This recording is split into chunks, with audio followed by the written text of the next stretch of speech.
আসসালামু আলাইকুম বন্ধুরা, আজকে আরও একটা ভিডিও নিয়ে আসলাম। তো আজকে আমি রান্না করব হয়েছে লোকাল মুরগি। তো এটা হয়েছে আমার বাড়ির মুরগি। তো এটাকে ছেলে সকাল সকাল কেটে দিল। আর এখন আমি মাকে বললাম ভালো করে কেটে দাও। আমি হয়েছে এখন এই যে শুকান মরিচ, কাঁচা মরিচ এগুলা হয়েছে একটুখানি ভেজে নিলাম।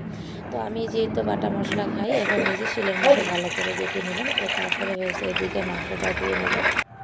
তো এখন এই যে মাংসটা ধোয়া হয়ে গিয়েছে, একটা আলুও কেটে নিয়েছি আর মশলাগুলো সব রেডি করে নিয়েছি। এখন হচ্ছে আমি আলুটা ভাজা করে নিব। একটুখানি হলুদের গুঁড়া আর নুন দিয়ে আমি তেলের মধ্যে আলুটা ভেজে রেখে দিলাম। তো আলুটা ভাজা হয়ে গিয়েছে, উঠে নিচ্ছি। তারপরে তেলের মধ্যে দিয়ে দিলাম তেজপাতা আর এখন দিয়ে দিলাম রসুন বাটা।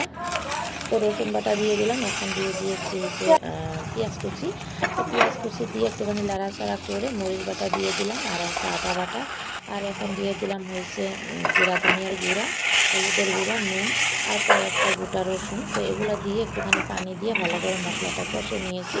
এখন দিয়ে দিলাম হয়েছে আমি মাংসটা। তো মাংসটা দিয়ে ভালো করে লাড়াচাড়া করে আমি ঢাকনা দিয়ে কষে নেব।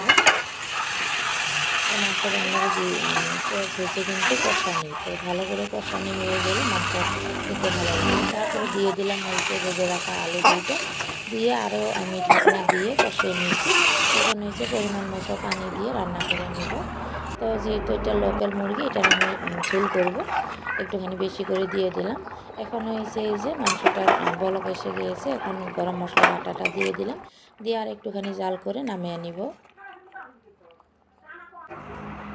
তো এখন হয়েছে আমার এই যে মাংস রান্না হয়ে গিয়েছে, আমি এখন নামিয়ে নিচ্ছি আর ছেলেকে এখন খেতে দিলাম।